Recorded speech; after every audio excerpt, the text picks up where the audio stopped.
Hello, I'm Angie Sea, and this is A Hug in a Better Place. The book I'm talking about today is About a Girl by Sarah McCarry.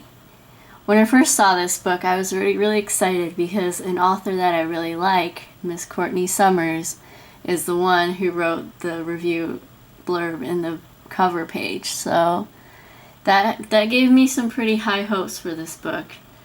And when I started, I didn't love it. I will be honest. I did not love how it started for me. I don't know if it was the tone or well, first of all, it's told through a first-person narrative of a girl, and just like the movie about a boy, it's a coming-of-age story about a girl. And so the girl had a really hyperactive mind. Her name is Tally, well, Atalanta, but Tally is what she's used throughout the book. So Miss Tally has a very hyperactive mind, and she's supposed to be a genius, and she has dreams of becoming an astronomer and just fascinated about space and stars and all that fun stuff. So it was a slow beginning. It presented with a really teenage issue that I think a lot of us will relate to. But as the story went on, you kind of fell into it. It became more smooth as the author kept writing, and I kind of did fall into the story.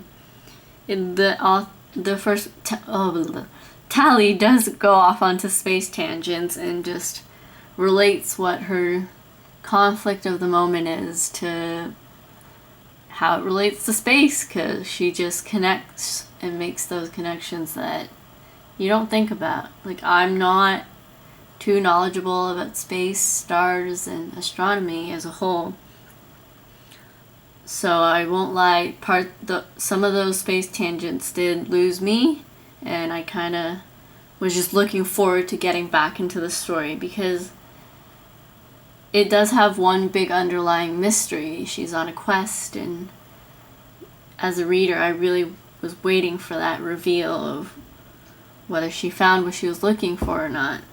So it was also kind of funny because the quest that she's on is to find her mom, Aurora, and when I saw the name Aurora, all I could think about was Sleeping Beauty, so that was a fun little connection.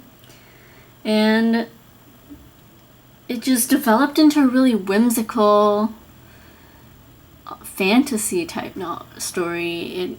It had a lot of mythological references to like Jason and the Argonauts and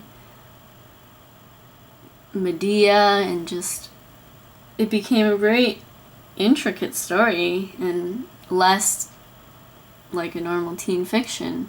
So that was cool.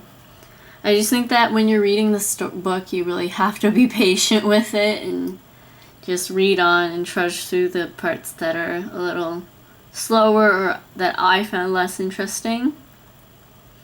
But all in all, it was enjoyable. The ending was good to me, and